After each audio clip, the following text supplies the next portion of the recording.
at the news show outnumber you people in the audience, you viewers. Since we are collectively older than you are, ergo wiser than you are, we feel it our electronic media duty to help direct, advise you in your life. So we feel obliged to tell you, don't wait too late to moth-proof.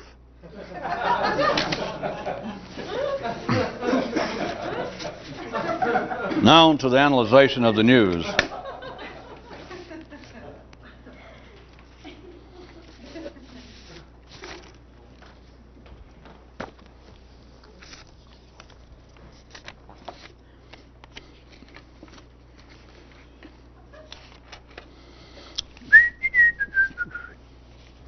This one was entitled, this piece was, this news story, they all have little headlines, or some of them do, how routine minds sometimes get allegorical picturizations askewed. For you people in Alabama, that means screwed up. Means going sideways across a gully, very likely in something resembling a 59 Duster, even a Dodge.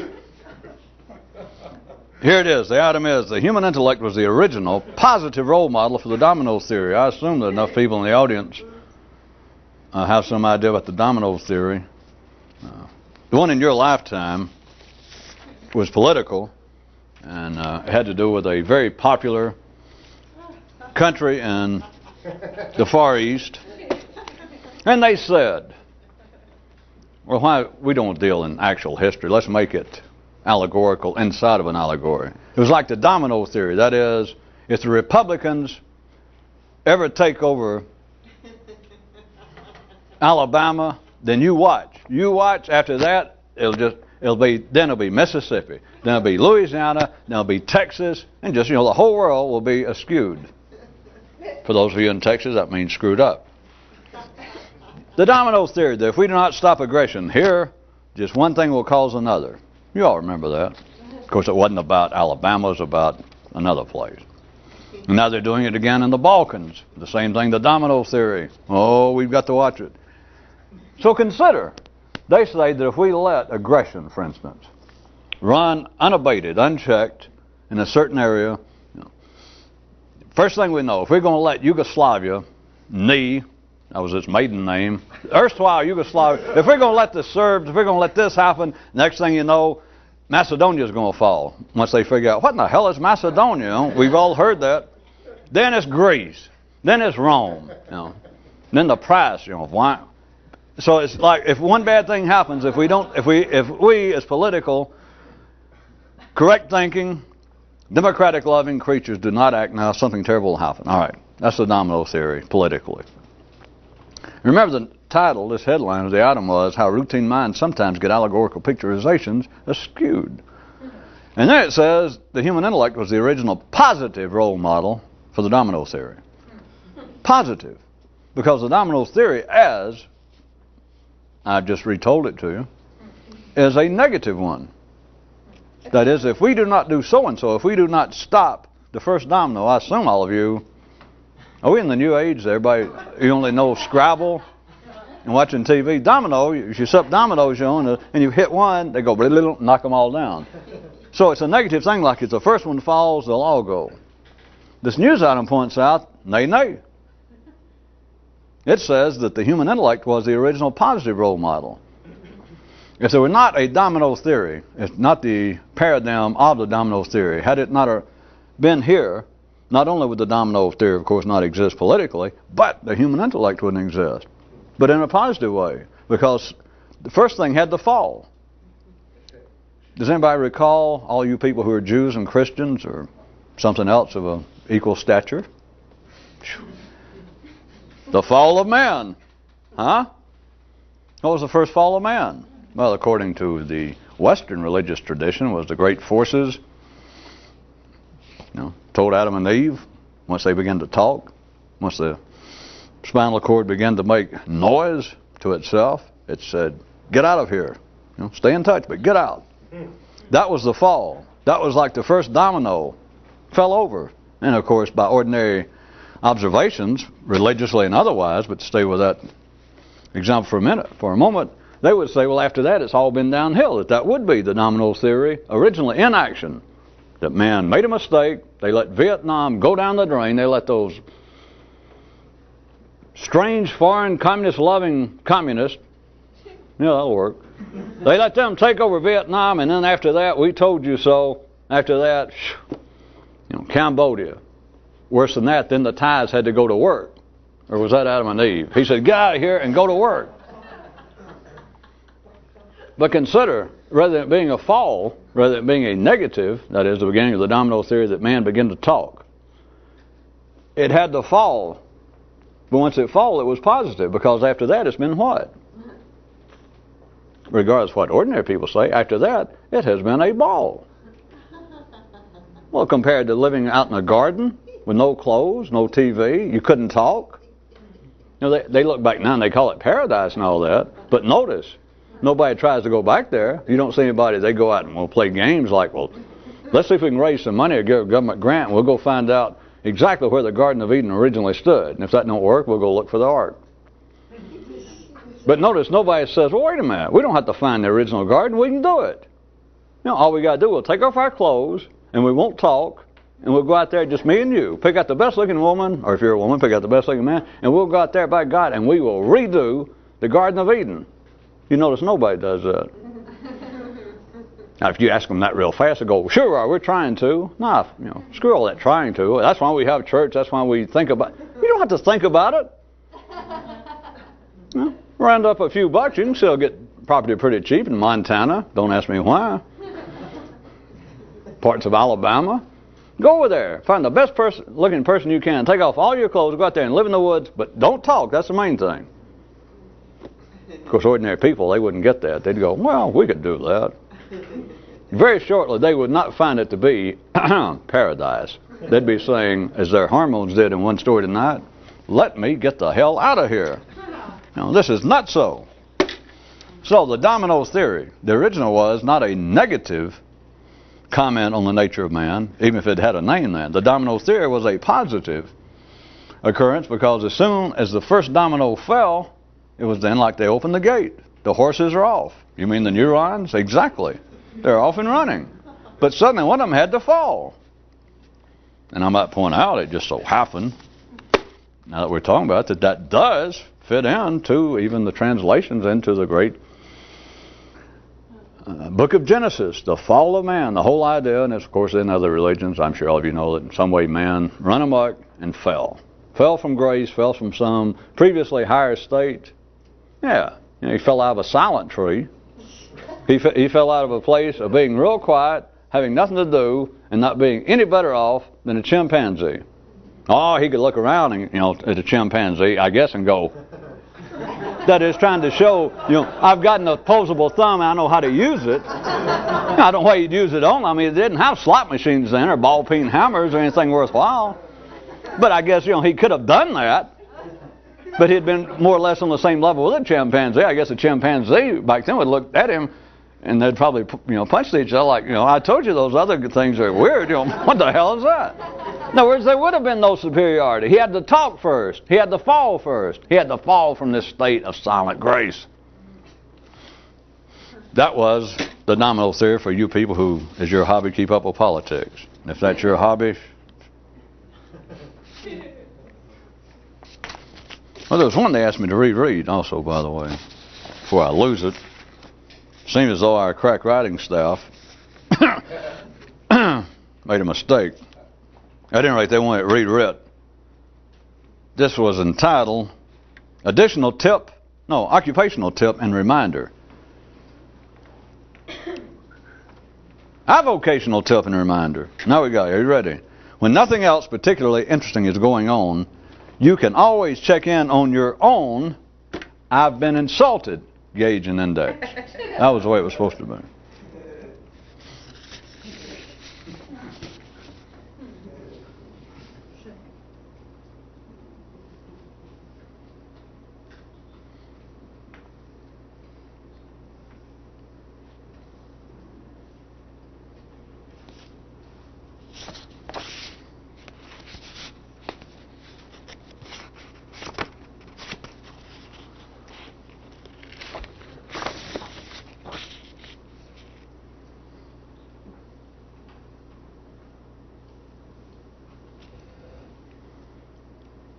seems to be a mistake here, folks.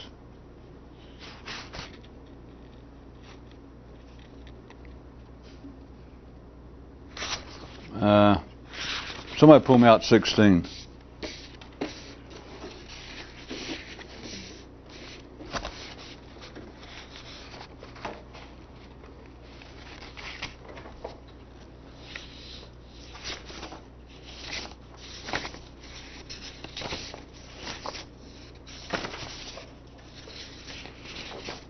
Is that the one about the FCC? Looking for the one about the FCC license is the one they wanted to. Well, look around it. Try 14.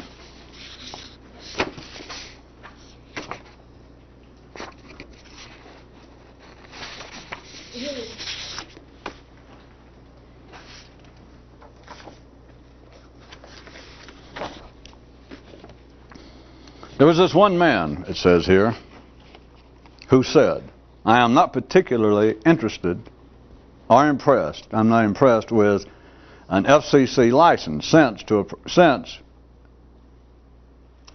a private thinker already belongs the entire electromagnetic spectrum. FCC license, I assume everyone knows, throughout most of the Western world, I guess all the world now, the political theory is that the airwaves, in this case we're talking about radio and television, it's what the FCC, the Federal Communications Commission, that the airwaves belong to the people. But to keep down on what would appear to be chaos, except in Italy, which it seems to work. Where over there, if you've got a hamster and a wheel, you can open up a TV station in your apartment. But at any rate, as I assume you know, you cannot go out and simply open up a radio or TV station. You have to get permission, and the FCC, the government, has divided up that part of the electromagnetic spectrum, the let's say radio station. They have cut it up. It's why, and you can't overlap, and they have to somebody keep track. It's no big deal, but you can't have two stations too close together, etc. So it's supposedly to protect, but that they have some right to do so. That they belong to the public. Therefore, the state comes in so that we don't all step on each other and run amok. So this man says that he is not particularly impressed by FCC license because it's a big deal to have one. There's all sorts of little innuendos in that which are not really that germane to the end result, as I'm about to germane it. But the man says he's not that impressed, although it would take millions of dollars now to even get one. Probably take $1 million to get the right kind of attorney that could go out and dance with one of the members of the FCC and buy him flowers.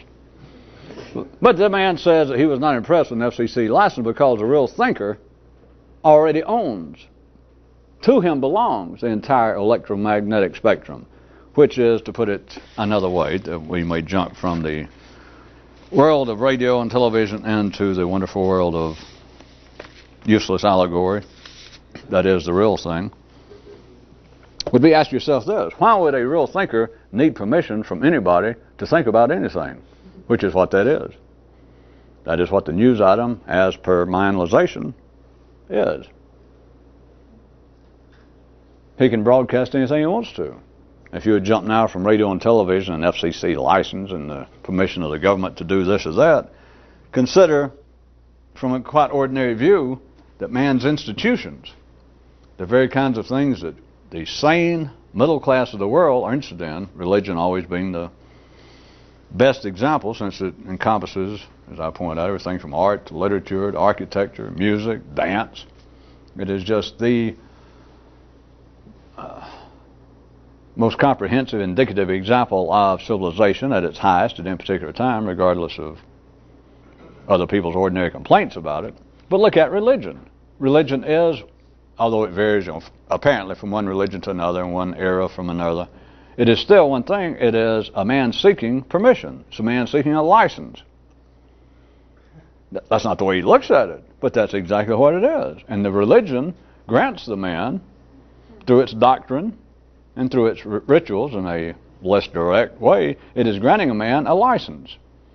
Well, yes, you can think this. Now, I know they use other terms, like they say, well, you can do this, or you can feel this in your heart, you can believe this. They love that one. They always have, because it's like thoughts turned into marshmallows. It's like soft thoughts. You know, as a poor, what they got, fuzzy logic, as they're calling it now. It's like, you know, belief to them is like fuzzy thought that we don't have to get real specific. At any rate, religion is offering men a license. And when the religion works, which if it is operational enough to even be named and remembered, it's working, or it works somewhere, then it was pertinent to the men. They found it interesting. They found it useful that the religion says, here is your license to think this. You can think, again, of course we all know they don't put it this way, but what they're saying is, all right, come join us, and you can think that when you die, you won't really lay there and stink up the place, and you won't just disappear and make your brain hurt to think about, which everybody goes, damn, it hurts. It says you can think that we'll all meet, and all your good friends and all the good people of the world, and we'll all be over in paradise or Eden revisited. They give you permission to think that. But this man said that he was not very impressed, because if you could think, to paraphrase him, he's saying, why do you need anybody's permission to think anything? Why do you need a license? And the answer is, if you can think, of course you don't. It's not because there's anything wrong with it. And if you could think, you certainly wouldn't be out banging on the doors metaphorically, or shooting the bird to the church or the government or the FCC. Because that would be, you'd still be basing what you were thinking on limited access to what you could think, or else you would not be a critic, you would not be mad. So if you could think, the point being, you would need no one's permission, you would need no license, you would not need any help. As all of you like to say, contraire. Not that you just don't need it. If you're involved with it, then it's, once you can see it, it is, ergo, you can't think. Well, you can't think freely because you're operating under the guise, under the direction, under the license of somebody. But of course, ordinary people, since they don't know what to do anyway, since the mind is just shilling, wants somebody to say, now wait a minute. You little boogery mind, you little, you know, you've been playing and running around, but now, hell, you're 12 or 13, you're getting grown. Yeah. All right, here's your little license. Now here's what you can think. You can think that you don't want to hit your little sister anymore because you think that if you do, I'm going to start hitting you real hard. And you can think that you now, next fall, you have to go to school, and you can think, yes, I've got to go every day, and if I lay out, you can think, Daddy will catch me, and he'll hit me even worse than that. You can think all of these things. And the mind is delighted. Again, I know that not many people would say that that was the word that leaped to their throat under that description, but it is delighted. It now has a license. It has a license to be limited. It has a license in the same way that the FCC could announce through whatever processes and bribes and luncheons. It says, all right, we are now awarding the license for 906.8 here in Tulsa to, and they open up the envelope, to the ABC Corporation. And ABC guys, everybody's got money invested. Oh, they slap each other and they all jump. Yay! But what's it saying? It's not just a license, but it's also a limitation. They're now in business and they can operate on whatever thing I made up, but it's also a limitation. They cannot operate outside that. 98.6. If they go outside that, the FCC, somebody's checking stuff like that, or the neighboring frequencies there will know it, and they'll call, and you don't get a lot of chances. The license is also a limitation. It has to be. That's the whole purpose. They call it a license. It sounds better than, the Federal Limitations Commission. People, there's a lot of sore heads that are already kind of, ticked off at government, and people, push them around anyway. So they call it a license, but it's a limitation. That's right. You can broadcast, but right here, right in that frequency, and you can only, I don't know what it is, you can only drift over X number of, many megahertz or whatever it is. But, you're limited. That's the whole license of your intellect now taking up with some institution. That is becoming a shill for life. Even if you don't take up with an institution, you're shilling for life if you're thinking what life tells you to think. And it's a relief. You're now limited. You're given a license. You're now grown. You can do whatever you want to. And you think, wow! But what it says is, you operate on 98.6. You understand if you don't do it once or twice, life goes, and you get the message. Oh, okay. If you're sane and ordinary, your license is a limitation. And the analyzation I whipped on the man was when he says he wasn't impressed because to a real thinker already belongs the entire electromagnetic spectrum. Everything he can think is back to my analyzation of it. My paraphrase is, if you could think, whose permission would you need to think after that? With no offense to anybody. But who are you going to look to? If you can think, you already know that everybody else who's running the institutions, everybody else issuing licenses / limitations, can't think. At least they can't think beyond their own bureaucratic position, speaking allegorically. A priest can't think beyond the FCC Priestly Commission. And you need his permission to think. Yes, but I feel much better because at least now I know what to think. They told me what to think, and I feel much better for it. Thank you. Thank you. Don't forget local conditions in one of these items. Sent word through one of our fine news anchor people that it wanted to send word to each and every person to send its most sincere appreciation for all that you've done thus far. That is, of not thinking too much.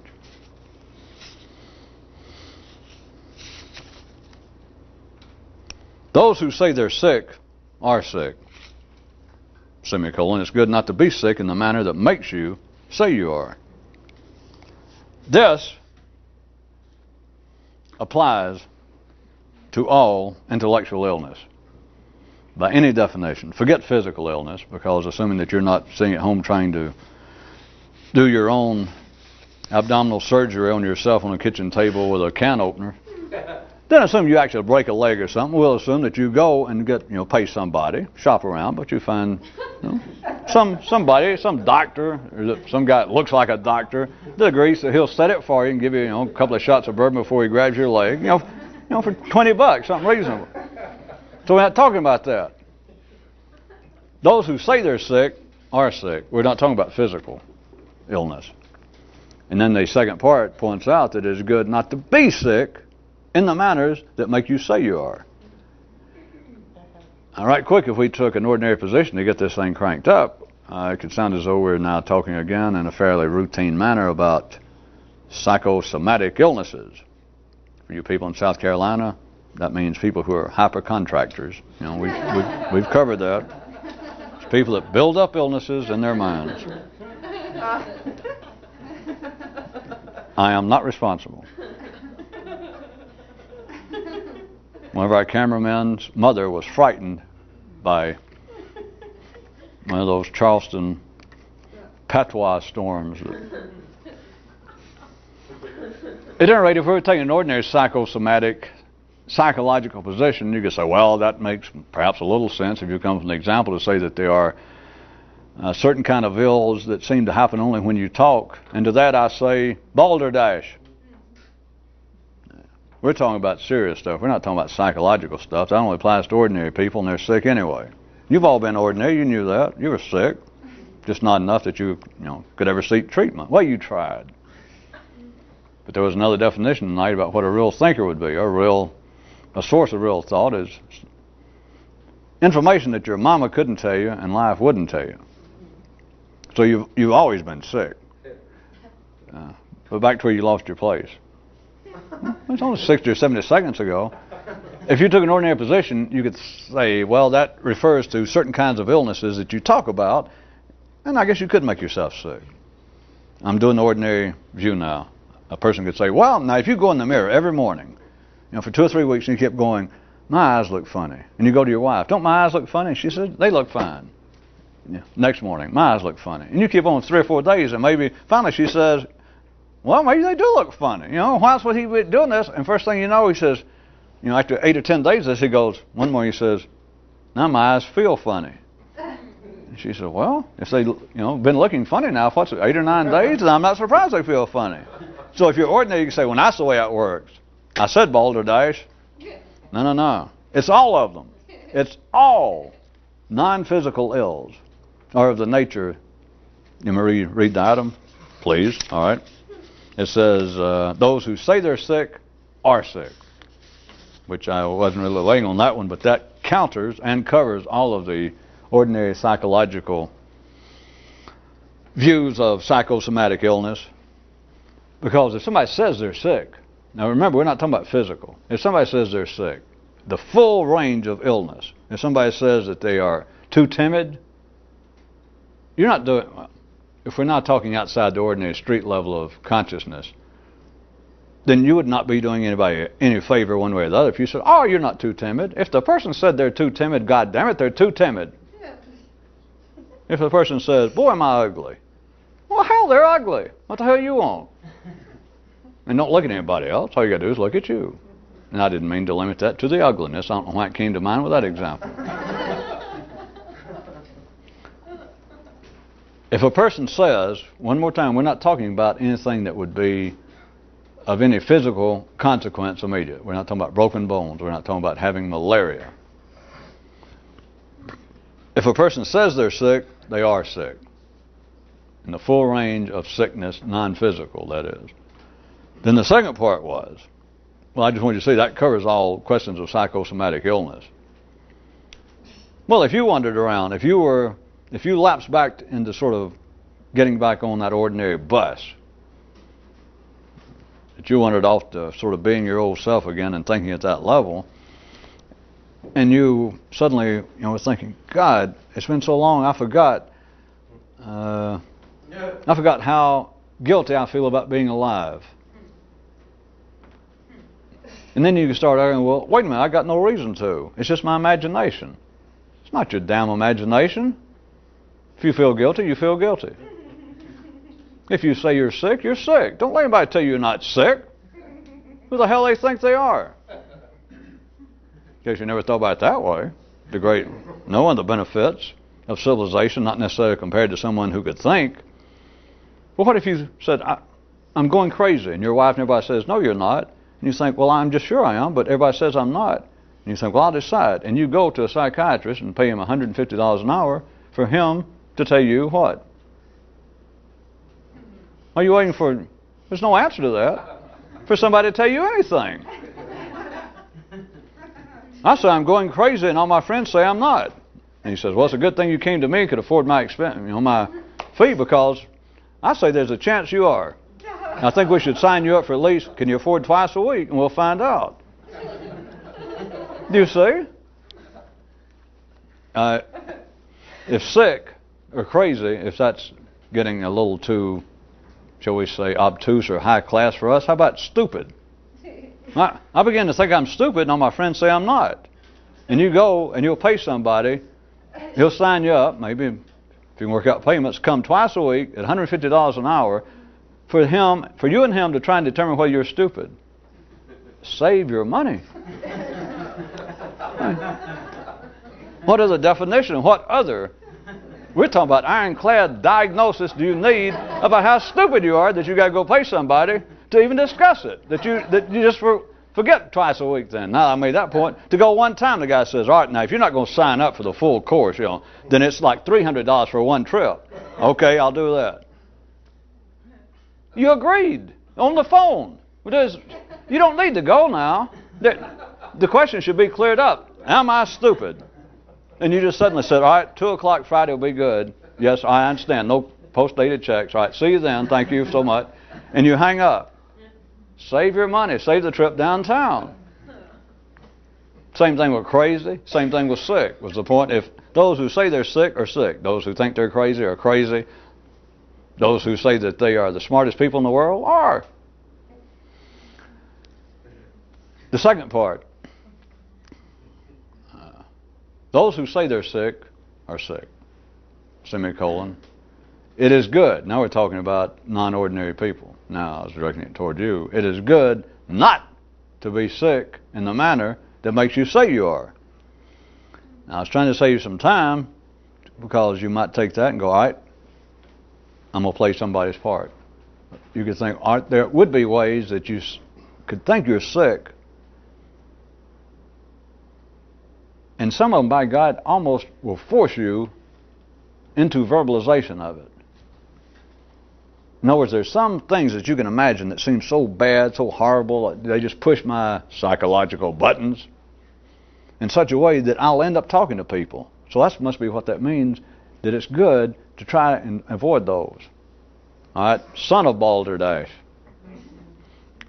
That's all of them. Because all non-physical illnesses, once you see it, will end up making you do what? Act dumb? No. Talk about them.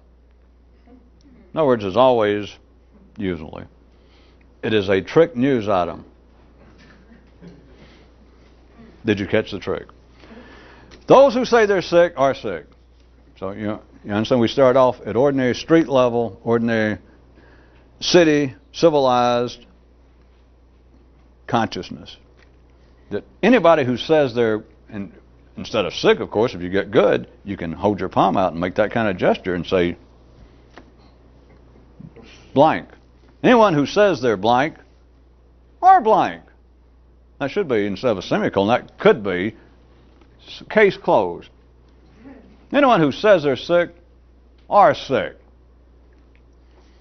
The trick part. It's good not to be sick in the manner that makes you say you are.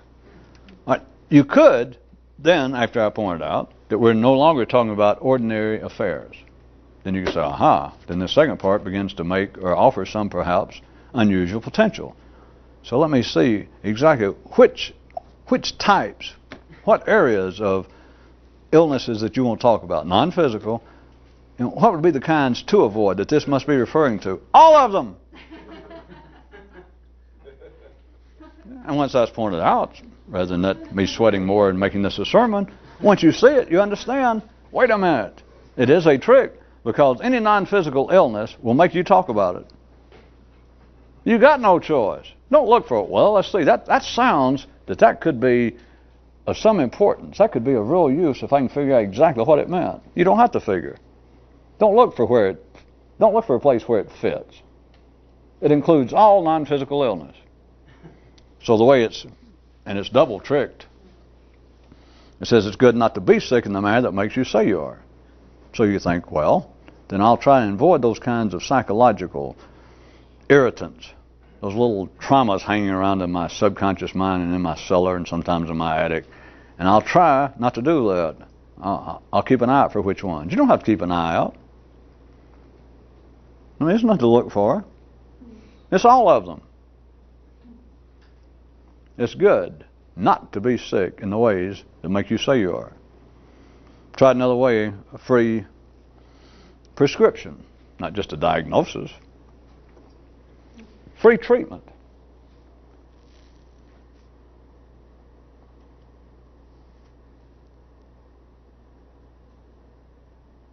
Is avoid any feeling, which you can't do, of course. Avoid any feeling that makes you talk about it. And of course, those who are listening go, well, wait a minute, I sort of knew it, but you just admitted you can't avoid feelings. You can't change hormones of what you are. Yes, I know I said that. But that was not all the treatment.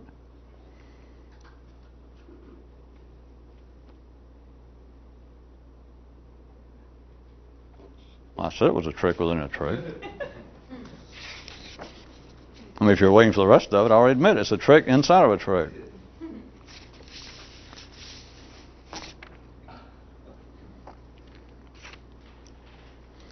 One man said, this did not have a title, but I think I will title it for you, which I think we've done before, but this could be yet another example, perhaps, of the definitive definition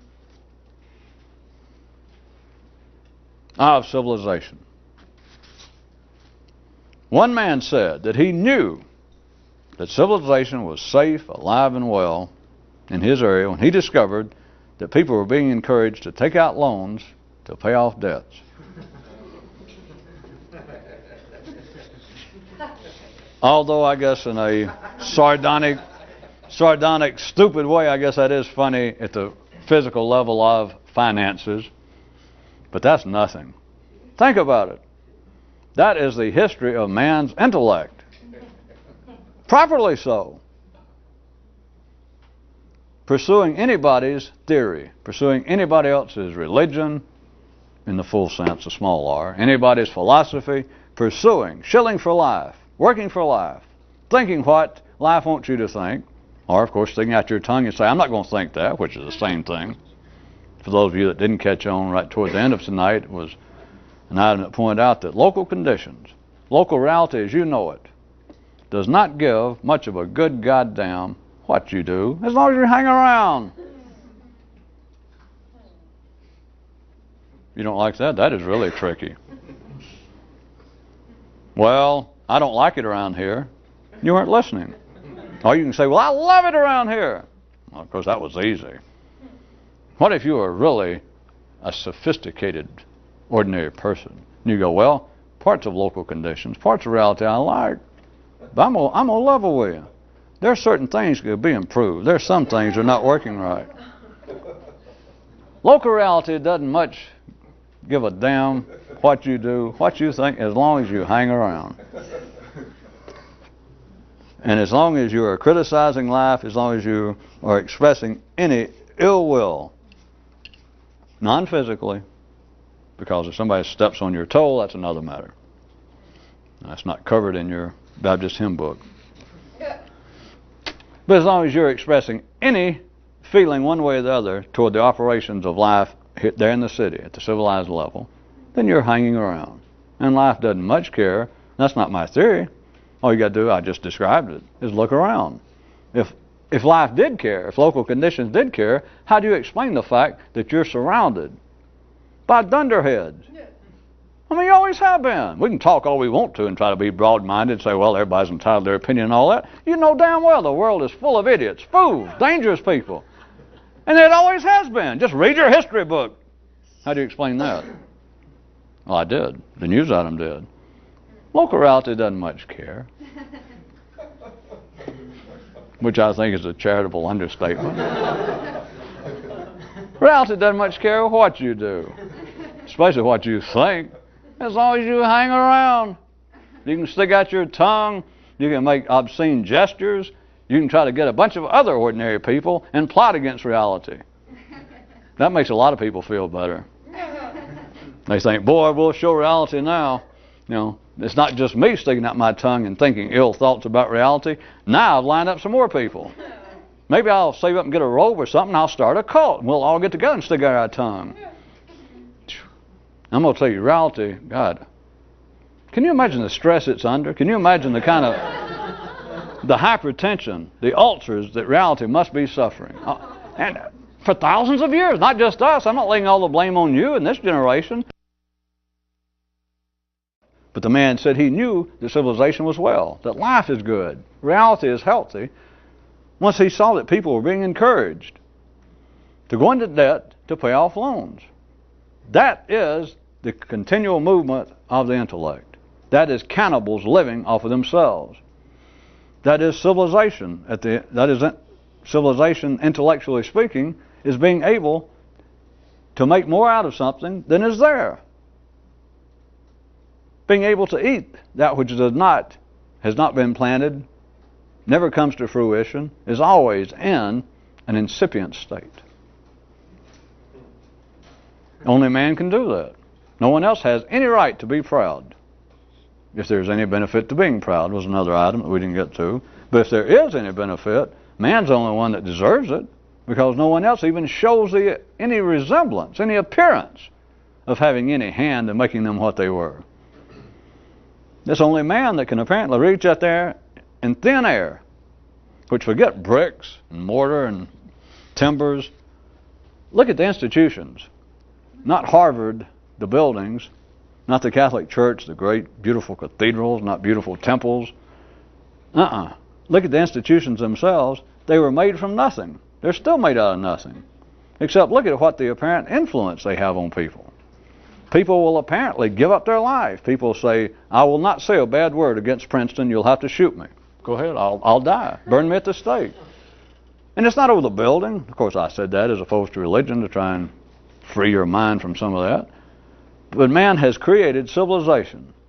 Not the buildings. All that's just a side effect. He has created civilization out of nothing. And of course, if you're still living in a limited intellectual universe, then you'd say, then it appears that in some way he got it going. It's become regardless of what the patent office says, it has become a perpetual motion machine that continues to feed itself, and now civilization has made man what he is. That we would still be brutes, feral beasts, some of us perhaps even advertising men or attorneys or something worse. But now look at us, thanks to civilization. This old civilization, which in many myths and etc., although they call it something else, but the gift of the gods. Just civilization's made us what we are. If it wasn't for that, we would be running too close to one another's affairs. We would be even more unsociable, even less charitable than we are, were it not for the combined effects, the beneficial, the salubrious effects of civilization. I mean, people speak of civilization as though it were a building somewhere. What's civilization? There's no such thing. Plus, if there is, where'd it come from? Men made it up. Which, you can't go that far at the ordinary level because your mind goes, wait a minute. Civilization is not now helping make us what we are, not if we're the ones that made it. Of course, you're an ordinary man now, you could get past that. You say, have you heard of artificial intelligence? Have you heard that we're dangerously close? And they can quote. Shills can always quote. They'll go, look at this article. There are people now with credentials. Do you have any credentials? We're talking about men with reputations who say that there is a distinct danger, ever increasing danger, that we're going to create machines that will become smarter than we are and get completely out of control. Same kind of dream as God, Zeus, civilization. That it can't be. The mind just has to stop because it cannot conceive of the fact that in some way, they'll conceive of this, that civilization, with all these sub-institutions, the arts, religion, education, romantic love, mandolins, not bagpipes, mandolins, music, that civilization helped make us what we are. That is men, not beasts. Not just old hairy beasts that may have a thumb that we could play 5-string banjo. I said mandolin, all right, but still, not just that, but civilization has made us into something more. And then if you tried to point out, well, hey, I like that, but you ever thought about this? There's no such thing as civilization. Oh, sure there is. Okay. Even if there is, have you thought about this? What? You know where it came from? Well, what do you mean? Men invented it. Men made it up out of nothing. You can't go anywhere with that. Literally. Not because of stupidity, not because of lack of sophistication, not because you do not have my course, which is available, don't forget. We have a special on this week. Never mind. It's that the mind cannot go, wait a minute, this caused us to be what we are, but us'ns invented to start with. Yes. That's not possible. It is simply not possible inside the known electromagnetic spectrum that runs the human nervous system. It's not possible. But notice that is what this news item, according to my humble analyzation, that civilization, according to this man, was he was convinced of it once he understood, once he discovered that men were being encouraged to take out loans to pay off debts. That is the way civilization grows. That is the way the human intellect grows at that level. That is how you make something out of nothing, which was made out of something out of nothing to begin with. Because boring is boring is boring is boring. Did you want me to play the part of, well, what the hell did that news item have to do with this one? Well, as we like to say, in the roofing trade, that's for me to know and you to find out. I would like to take this opportunity. I know it's new, but the time I believe is about right, that some of us in that field would like to have it changed. We would like henceforth it not be referred to as the roofing trade, but we'd prefer the roofing profession, if you don't mind. It's a new day.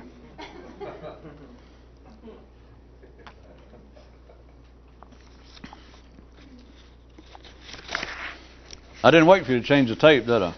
You noticed.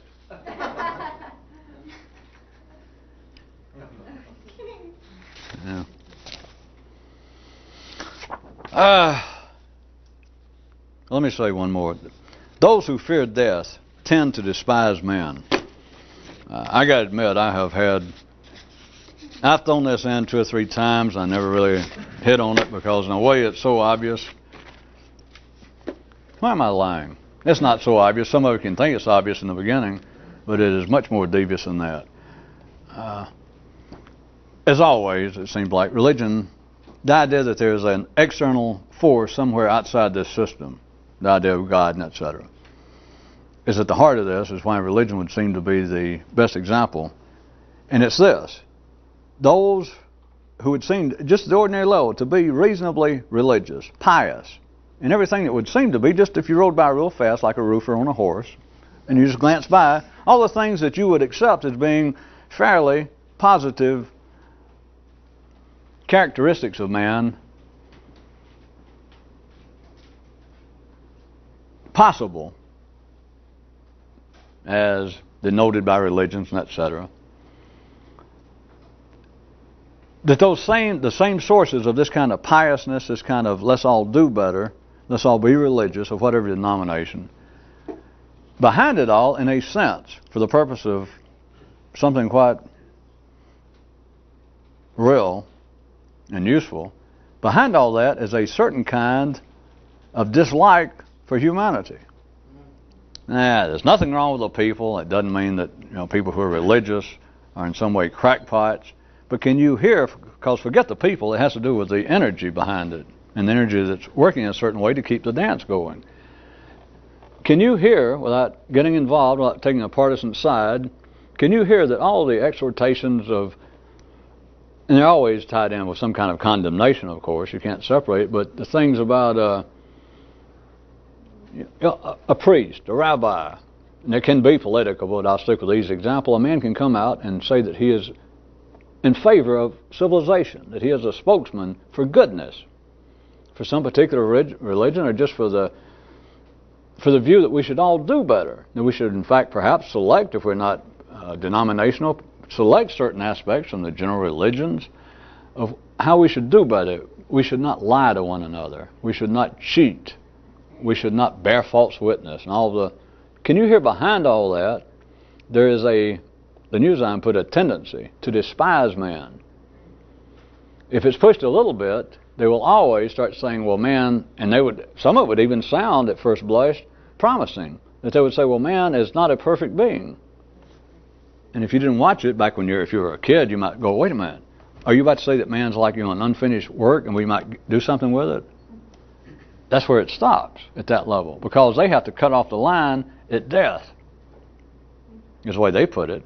But now the way I'm going to put it to you is look at it the other way. They want to cut it off at life. The whole thing is that man cannot amount to shit. Oh, he can try, and your old grandmother, now that her hormones are about over and she's not horny anymore and she quit drinking and smoking, and you think, boy, the old woman's a saint. She's deaf and she can hardly talk. She's partially, dazed in a coma. Hell, anybody can act like a saint. You know what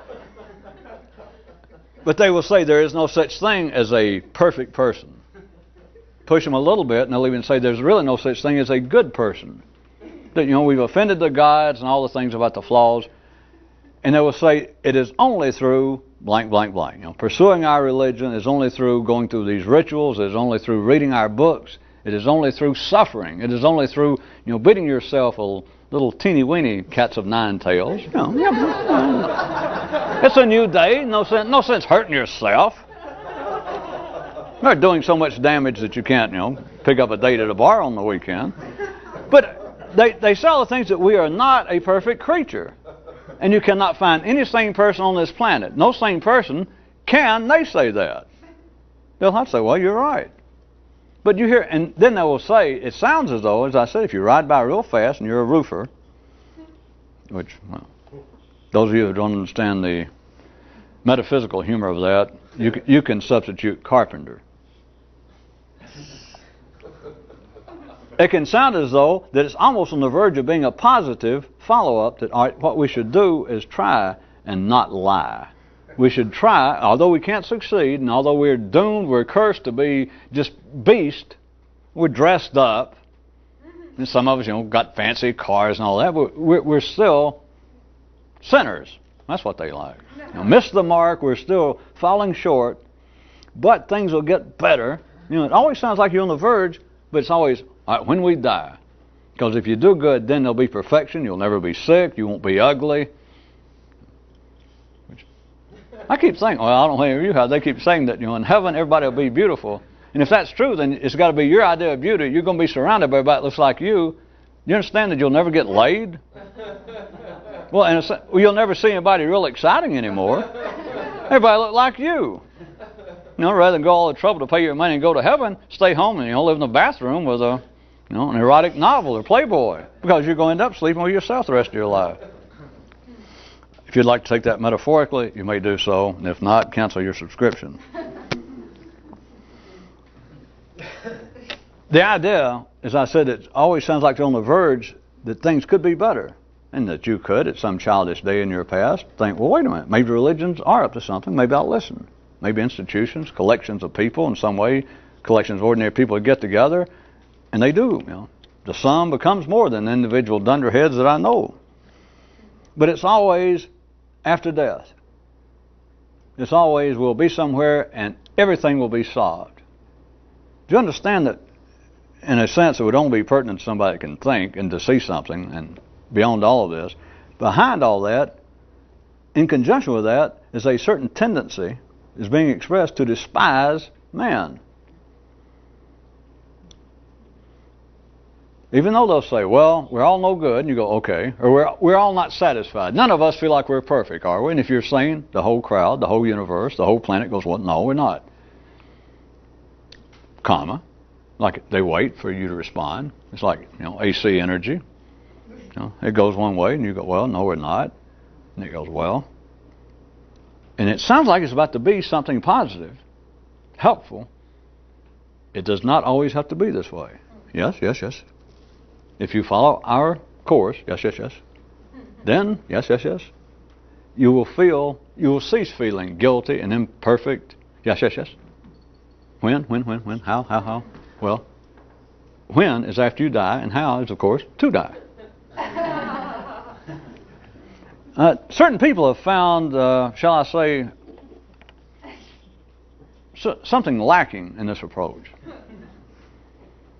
There was another news item tonight, I'm going to try to quote it, that said that ordinary people, it had to do with memory, was the heading of it. It was kind of a trick, but said that ordinary people have this great urge that they will be remembered after they die, which may seem obvious to you, but it's more obvious than the material appearances of cemeteries and all of the headstones and the mausoleums. It's worse than that. But it said that the ordinary have this great urge to be remembered after they die, while a real thinker has something else in mind. And what he has in mind has to do with something that right now.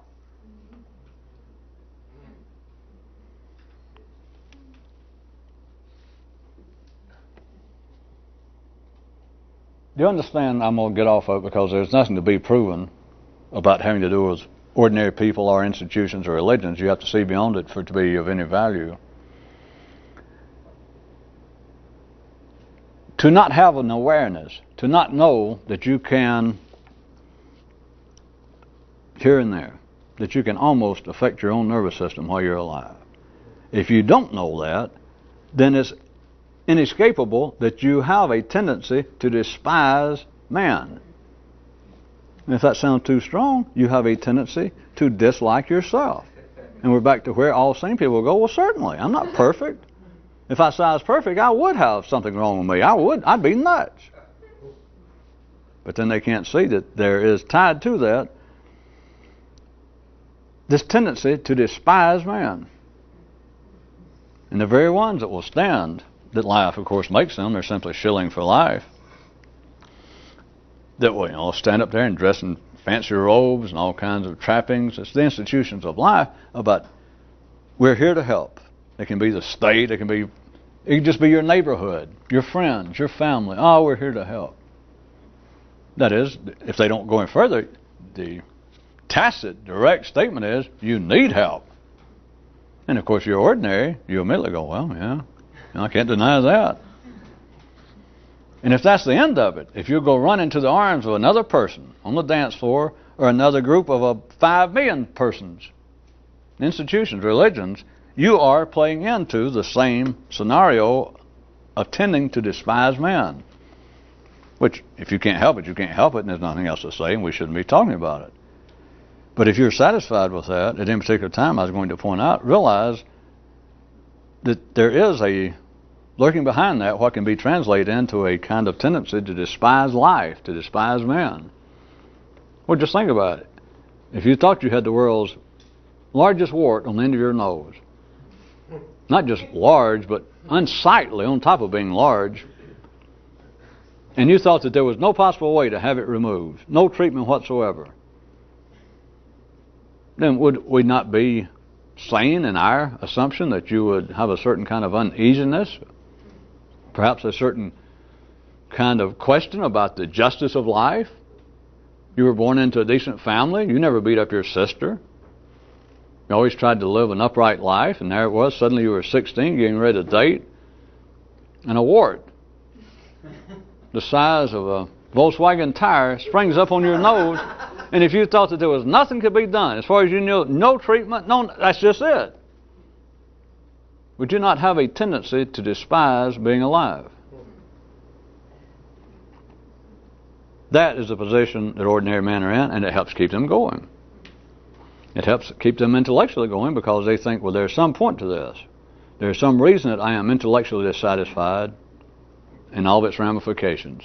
Some reason I feel ill. Some reason I am not satisfied with me. Some reason I think that life is unjust. It's all the same thing. And as long as a man thinks that, then he thinks, all right, there is some specific something behind this, and there is some specific something I should be thinking, and since I don't know what it is, I'm just one man, I need somebody's help. I need an institution's help. I need a psychiatrist's help. I need somebody's advice. And of course, they don't know him more than you do. They can say, they might have a diploma on the wall, and they might have on a white coat and go, sir or madam, I will admit, that is the goddamnedest wart I believe ever known to medical science. Put quite bluntly, sir, that's a dilly of a wart. That'll be $300, please. Would you like to come back next week and me look at it again? I could set you up twice a week. You could come in twice a week. I mean, just, you know, in case you want to be reassured, you can come back in twice a week and I'll look at it. Thank you so much, said Life, to you, and wanted me to express on his behalf, for you putting up with all of this. Not that. All of that. That you will go and pay somebody. Am I still as ugly as I was Monday? Here it is Thursday. Yes. Is the wart still there? Yes. I still feel incompetent. I still feel incomplete. Is that unusual? I'm not sure we could be so hasty. You've only been attending here now, what, 10 years? Well, let's think about it. See you Thursday. No need, remember, if you hear it, now we'll get out. You can hang up. You made the appointment. They agreed to see you. You agreed on the price. Once you do that, you don't have to go. Whatever it is that you wonder about the diagnosis, am I that ugly? Am I that dumb? Am I that stupid? Am I that ordinary? If you made the appointment and you agreed to pay another human to respond to this in any way, save your money. As long as you agreed that you'll be there at their office, at their church, in their battlefield, in their tree, in their ballroom, in their closet, in their house, in their clothes, at some particular point, and you agreed to pay their money, $300, 30 cents, save your money. The diagnosis has been made. Yes, you are that blank. Ugly, dumb, stupid, crazy, ordinary. Life one more time said to tell you, thanks so much for your help thus far. It said it did not know what it would have done without us all. It said something else, and I won't repeat it though.